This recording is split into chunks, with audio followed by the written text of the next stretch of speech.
The judge's gavel came down at 9:47 in the morning, and the sound of it traveled through the courtroom the way sounds travel in small rooms where the stakes are absolute, not loudly but completely, filling every corner until there was nothing left but the echo and the silence that followed it. "Sit down, Mr. Cole," Judge Patricia Harmon said, and her voice carried the particular flatness of someone who had already made up her mind and was now simply managing the time remaining before she announced it. She did not look at him when she said it. She was looking at the paperwork in front of her, her pen moving across a margin note with the unhurried efficiency of a woman who had delivered verdicts on people's lives for 19 years and had learned to process them the way actuaries processed numbers. Something to calculate, not to feel. Marcus Cole sat down. He was wearing the only suit he owned, dark navy, bought 3 years ago for his daughter's school concert and worn 4 times since. It fit him across the shoulders in a way that said it had been chosen for a smaller version of himself, and he had filled it in the years between. His hands rested flat on the table in front of him, broad and marked across the knuckles with the thin pale lines that said manual work, years of it, and his face showed nothing, not fear, not frustration, not the specific kind of despair that the room around him seemed to expect. Across the aisle, the attorney for the Richardson family arranged her notes with the careful precision of someone who already knew the outcome and was organizing the paperwork in advance. She had not looked at Marcus once since the morning began. There was no reason to. Lily was in the hallway outside. 8 years old, sitting in a plastic chair next to a woman from the Family Services office who had given her a coloring book 20 minutes ago and had not said a word since. Marcus knew exactly where his daughter was because he had spent 8 years knowing exactly where she was.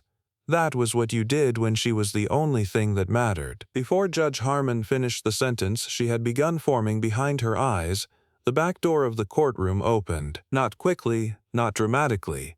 It simply opened, the way doors opened when someone on the other side of them had somewhere important to be and had arrived. The man who walked through it was wearing a dress uniform that most people in that room had never seen in person, the kind that existed in news photographs and official ceremonies, in the kind of rooms where the stakes involved more than a single family's future. He was in his early 60s, gray-haired, broad across the chest in a way that had nothing to do with the suit and everything to do with what had happened inside it.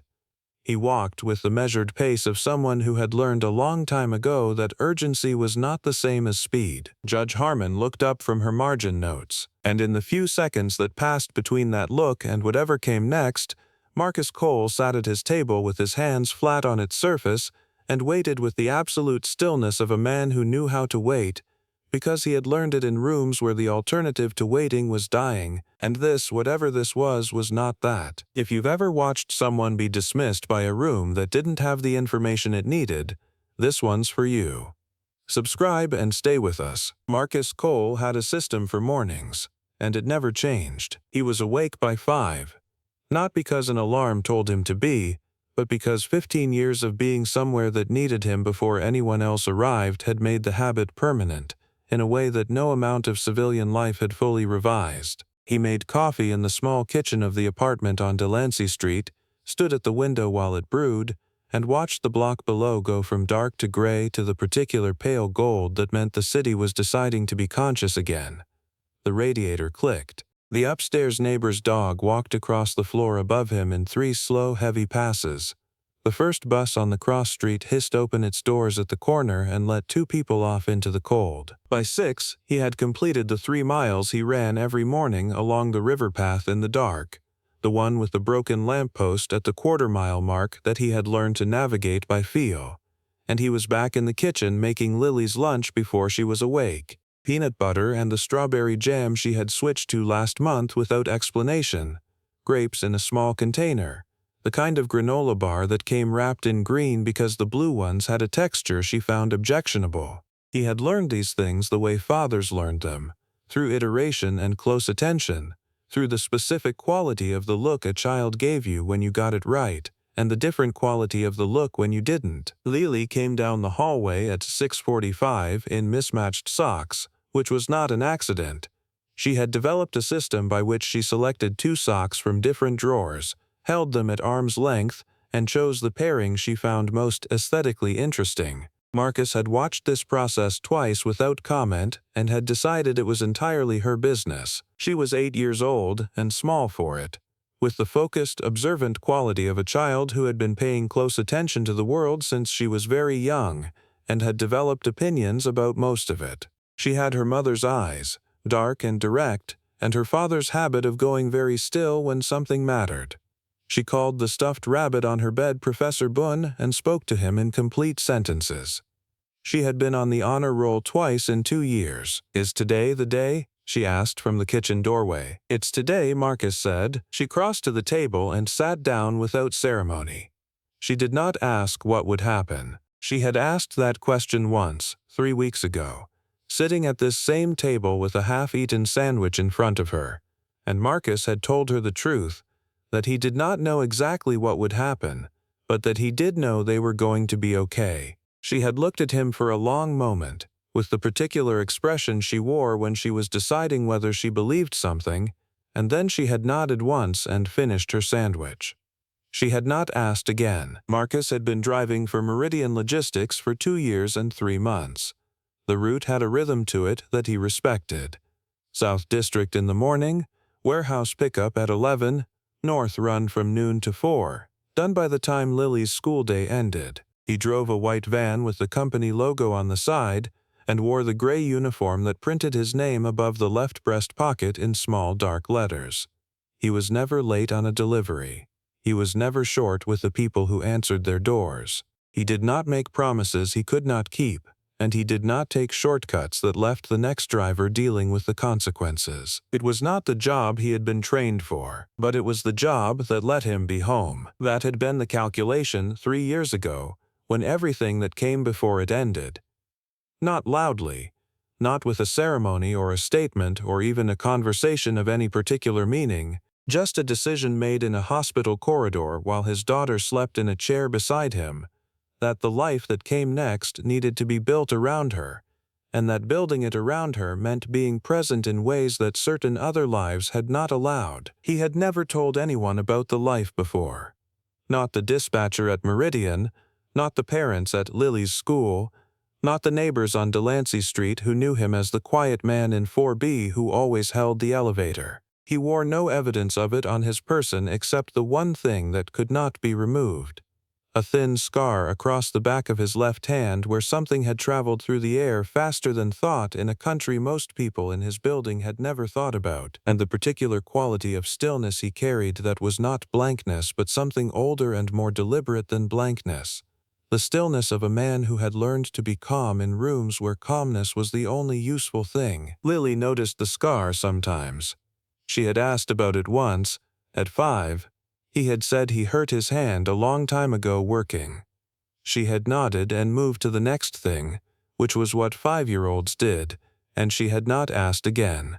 But sometimes, when they were sitting together and the light was right, he caught her looking at it with the quiet curiosity of a child who was filing something away for later. The family court building on Callaway Street was the kind of place that moved at its own pace, indifferent to the emotional weight of what it contained. Gray stone walls, fluorescent lighting that hummed at a frequency slightly below notice, hallways full of people in the particular posture of those waiting for outcomes they could not control, clutching folders, watching the clock, speaking in the lowered voices that institutional spaces seemed to require of everyone inside them. It smelled like old coffee and recycled air and the faint chemical trace of cleaning products applied to floors that had absorbed too much human difficulty to ever fully come clean. Marcus had been here 3 times before this morning. Twice for preliminary hearings, once for a mediation session that had lasted 4 hours and resolved nothing except the opposing attorney's conviction that Marcus Cole was a problem she could manage. He had sat through all of it with the same expression he sat through most things. Quiet, present, giving the room nothing it had not earned. The Richardson family's attorney was a woman named Helena Cross. She was in her early 40s, composed in the way that came from being very good at something for a very long time. She had the specific confidence of someone who won cases not by accident but by preparation so thorough that the outcome felt like gravity rather than effort. She had been the family's legal counsel for 11 years, and she dressed as though courtrooms existed for people who looked the way she looked. In her understanding of the world, they largely did. The Richardsons were Gerald and Patricia, Lily's maternal grandparents. Following the death of their daughter Claire, Lily's mother, they had decided that Marcus Cole was not an adequate guardian for their granddaughter. They had filed for emergency guardianship 14 months ago. The basis of the petition had been documented with care. Marcus's income, which fell below a threshold their attorney had identified as relevant, his working hours, which she had characterized as inconsistent, his apartment, which the filing described as modest without elaborating on what modest meant to a family accustomed to a different kind of life, and his history, which Helena Cross had characterized simply as unclear. This was because the parts of Marcus Cole's life that existed before Meridian Logistics were documented in files that required a specific level of security clearance to access. The Richardson family's legal team had used that absence of visible information as an absence of identity, as though a man without a documented past was a man without a self. Marcus's attorney was a younger man named James Okafor, recommended by a legal aid organization he had contacted 7 months earlier when he ran out of other options. James was good. He was prepared, careful, and genuinely committed to the case. He was also significantly outmatched by what sat across the aisle, and he knew it, and Marcus knew it, and the knowledge lived between them every time they reviewed the case file at Marcus's kitchen table after Lily had gone to bed. The sound of the building settling around them, the city quiet outside, the file opened between two people who understood what they were facing and were facing it anyway. Judge Patricia Harmon had been assigned to the case in March. She was 56, experienced, the kind of judge who prided herself on efficiency. She processed family court cases with the practiced speed of someone who had seen every configuration of human loss and had developed, over 19 years on the bench, a set of working assumptions that helped her move through the volume. She was not, in the way that truly bad judges were bad, corrupt, or deliberately cruel. She was something subtler and in some ways harder to name, a person who believed she was objective and who had never had sufficient reason to examine whether that belief was accurate. She had looked at Marcus Cole across the courtroom 3 times during the preliminary hearings. Each time, her gaze had moved on quickly.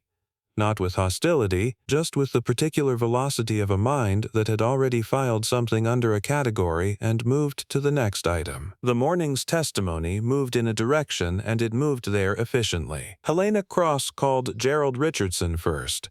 He was 71, silver-haired, the kind of man whose authority had been confirmed by enough rooms over enough decades that he had long since stopped performing it and simply occupied it.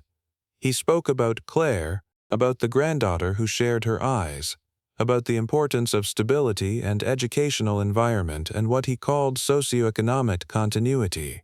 He spoke about it with the fluency of a man who had been prepared but did not show the preparation. James objected twice. Both times, Judge Harmon overruled him with a brevity that made the objection feel like an interruption of something already decided. Helena Cross then called Dr. Elaine Marsh, a child psychologist who had interviewed Lily twice over the preceding 3 months and produced a 67-page report. The report's conclusion, translated from its clinical language, said this: that a child of Lily's age required an environment of consistent resources and parental availability, and that the Richardson family's home in Westfield offered these elements at a level her current home did not. James cross-examined for 11 minutes. He was precise. The doctor was experienced in the particular manner that made cross-examination difficult. Not evasive, just exhaustive. And by the time she stepped down, the room had received a great deal of carefully organized information, and all of it pointed in the same direction. Then it was Marcus's turn. He took the stand and he told the truth. Not dramatically, not with the performance of a man trying to win something, but with the factual directness of a man describing his life because it was his life and he knew every part of it. He described Lily's routine in its specifics: the times, the meals, the reading before bed, the Saturday morning runs they had been doing together since she was 5, the homework review every weeknight, the way she had been on the honor roll twice and had a best friend named Cora who came over on Fridays.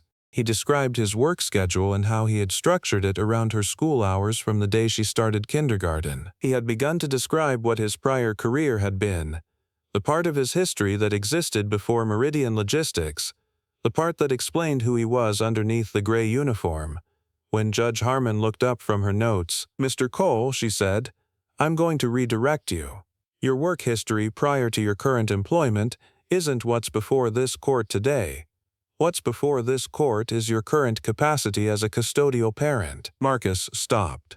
He looked at her with the steady, undemanding attention of a man who had learned to absorb information without reacting to it before he had processed it fully. "Your Honor," James began, rising slightly, "the prior history is directly relevant to establishing Mr. Cole's character and capacity in ways the current record doesn't." "Counselor?" The judge's voice did not change in volume. "I've heard the argument. My ruling stands." She looked back at Marcus. "Please continue with your current circumstances." Marcus continued. He spoke about the apartment, the neighborhood, the school. He spoke about the neighbors who knew them by name, the school counselor who had submitted a letter that James had entered into evidence describing Lily as well-adjusted and thriving in her home environment. Helena cross-examined for 18 minutes. She asked about his income 3 times in different formulations, each version a slightly more precise version of the same question. She asked about his future career plans twice. She asked whether he had family nearby who could provide support in an emergency. She asked each question with the smooth professional courtesy of someone who was not attacking but was simply seeking clarification, and each question landed in the record like a stone placed with care. Marcus answered everything directly and without elaboration, the way he answered all questions, and the directness was somehow, in this room, being processed as emptiness, as though a man who said only what was true had less to offer than one who said more. When he stepped down, Judge Harmon made a note in her margin. It was a small note. Marcus could not read it from where he was sitting, but he could read the quality of the pen movement, and it said, concluded. James leaned close. "She's made up her mind," he said, barely above a murmur. His voice was careful, not defeated, just honest. Marcus looked straight ahead at the far wall, at the state seal mounted above the bench. "I know," he said. He thought about Lily. 8 years old in a plastic chair in the hallway outside this room, holding a coloring book he knew she probably had not opened, with the expression she wore when she was paying attention to something she could not see or hear but knew mattered. He had told her they would be okay. He had believed it when he said it, and he believed it still. Not because the room was giving him reason to believe it, but because some things you carried without requiring the room's permission. Judge Harmon shuffled her papers and set down her pen with the specific finality of a person preparing to speak. She looked at the room over the top of her reading glasses and drew one long deliberate breath. Based on the testimony and evidence presented in this proceeding, the door at the back of the courtroom opened. Not quickly, not dramatically. The man who came through the door was in his early 60s. He wore the Army dress uniform, dark green, with the full arrangement of decorations that came from a career measured not in years but in theaters of operation, in classified work, in the kind of decisions made in rooms where the wrong choice was permanent and irreversible. He wore 4 stars on his shoulders. He carried a manila folder. He walked to the center aisle and stopped. Judge Harmon had stopped speaking. The room had stopped breathing in the specific way rooms stopped when something entered that didn't fit the story the room had been telling itself. Helena Cross, for the first time in 3 days of proceedings, looked at something she had not prepared a response for. "I apologize for the interruption, Your Honor," the man said. His voice was the voice of someone accustomed to rooms that listened not because of volume, but because of the quality behind it. "My name is General Douglas Merritt, United States Army, currently serving as Deputy Chief of Staff for Operations at the Pentagon. I received notification of these proceedings through a contact at the Department of Veterans Affairs. I am here as a character witness and as the holder of information directly relevant to the determination before this court." Judge Harmon looked at him, then at James, then back at General Merritt. "General," she said carefully, "this is a family court proceeding. The witness testimony for this hearing has concluded." "With respect, Your Honor," General Merritt said, It has not. Because the testimony Mr. Cole was offering when he was redirected away from his prior history is the testimony I am here to complete. A pause that had weight in it. I am permitted to speak. Judge Harmon looked at the room, at Helena Cross, who had set down her pen, at Gerald Richardson in the front row, who had gone very still with the expression of a man watching a wall he was certain was solid begin to reveal a door he had not known existed. "You may proceed," the judge said. General Merritt placed the manila folder on the clerk's table and opened it. He did not look at it. He looked at the room. "Marcus Cole served in the United States Army for 18 years, he said.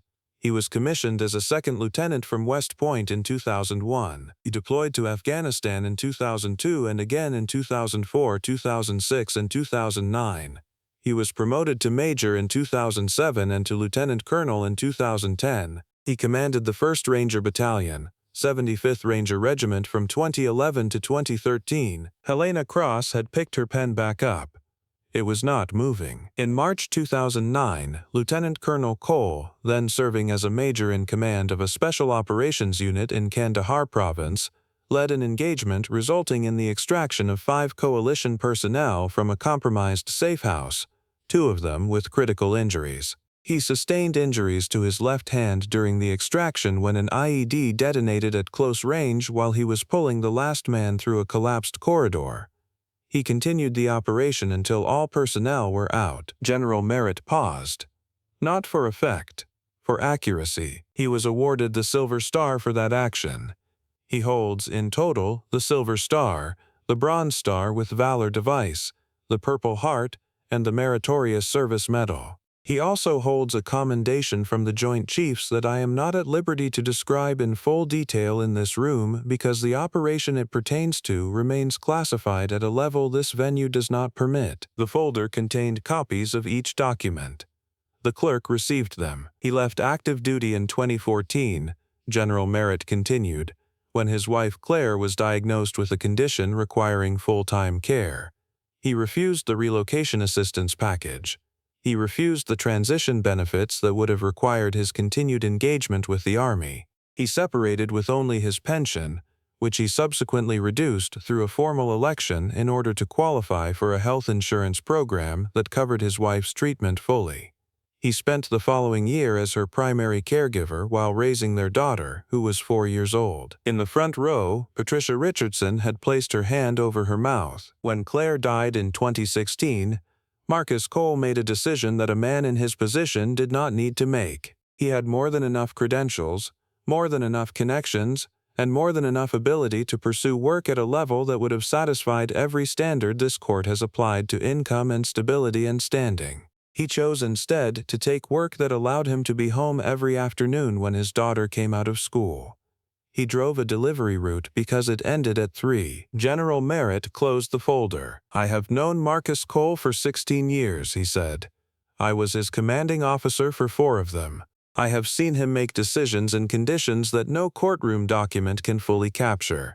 And I have seen him make those decisions correctly, every time, under every kind of pressure this country could design. I am telling this court, under oath and without reservation, that he is the finest man I have served with in 40 years in this uniform." He looked at Judge Harmon without hurry. "His daughter is not a child who needs to be removed from his care.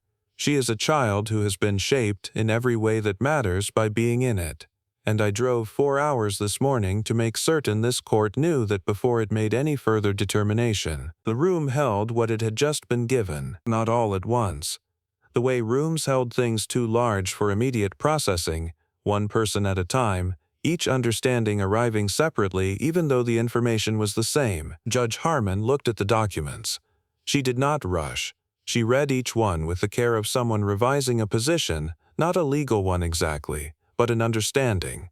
The kind of understanding that sometimes arrived later than it should have, but arrived regardless. Helena Cross was looking at her notepad and not writing on it. Gerald Richardson sat in the front row with his hands flat on his knees and the expression of a man who had spent 14 months building a structure in his mind and was now watching the foundation of it reveal itself as something other than what he had believed. Marcus sat at his table. He had not looked at General Merritt after the general sat down.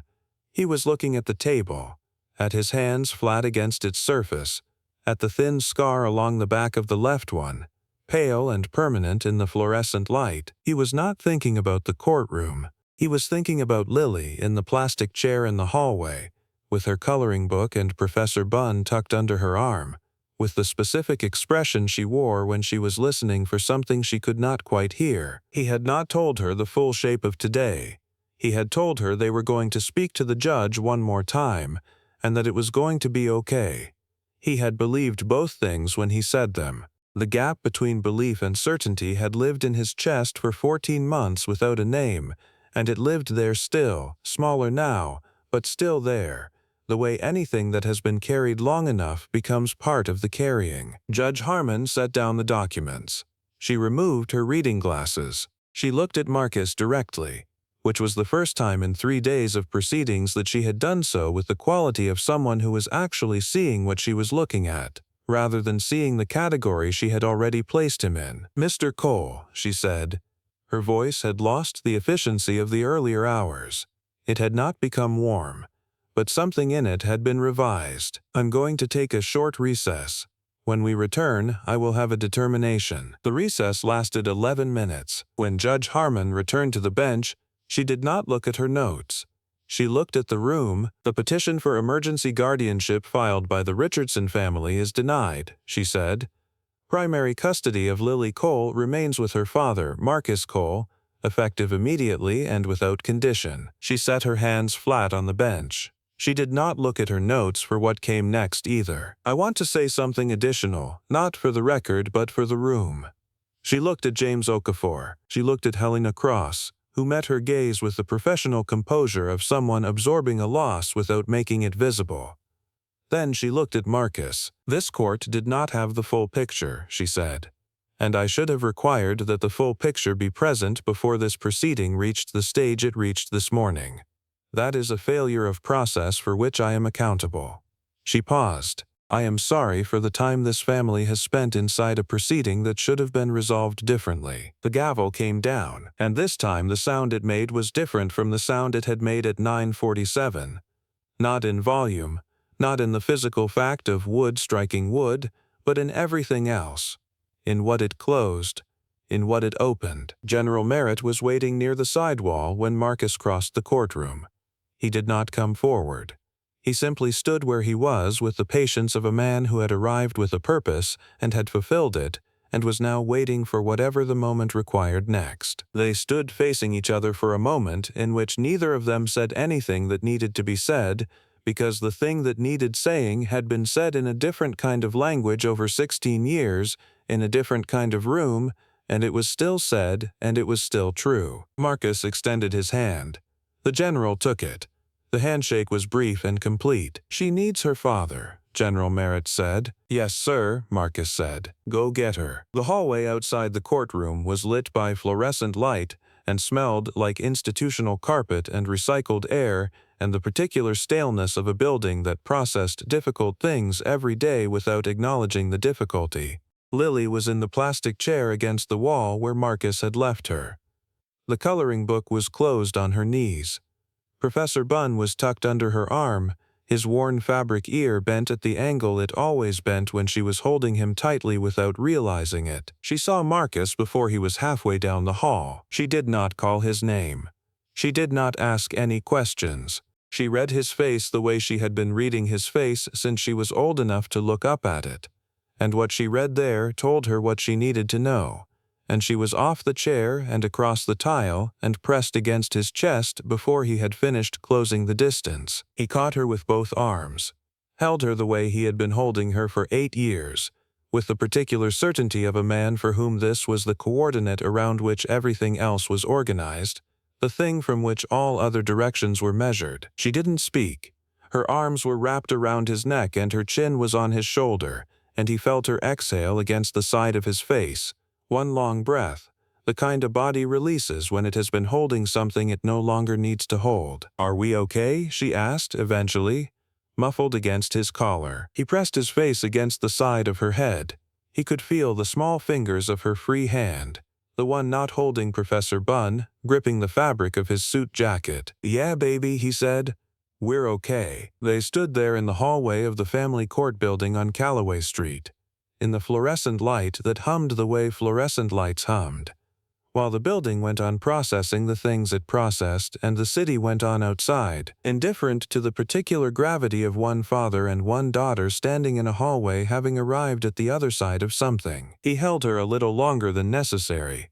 He didn't mind. 6 weeks later, on a Tuesday afternoon in early December, Marcus was running his South District route when his phone buzzed with a text from Lily's teacher.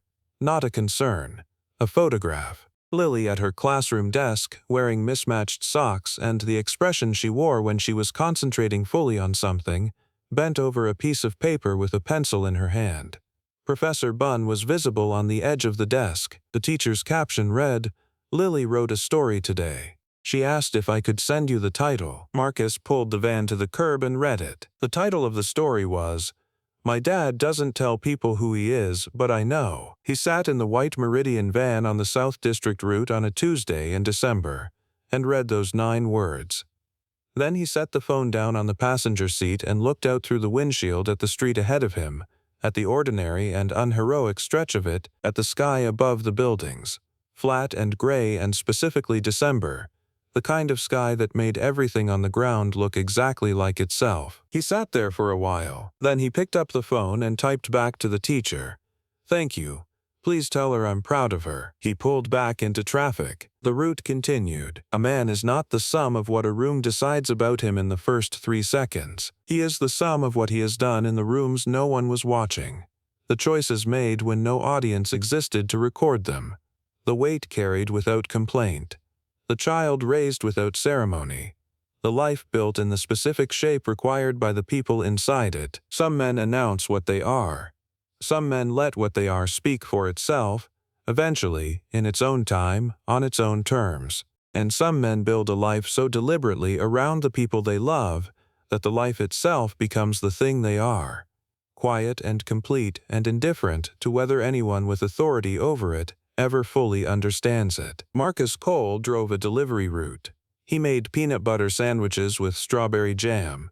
He ran 3 miles every morning before the city woke up. He held his daughter's hand in a courtroom hallway and told her they were okay, and then he made sure that was true. Every one of those things was true. None of them was the whole truth. And the whole truth, it turned out, had always been there, waiting in a folder in the hands of a man in a dress uniform who drove 4 hours because some things mattered more than distance. Dignity is not something a courtroom grants. It is something a man carries into the room with him. The only question is whether the room has the wisdom to recognize it before the gavel comes down. If this story stayed with you, subscribe and share it with someone who needs to hear it. More stories like this one are on the way.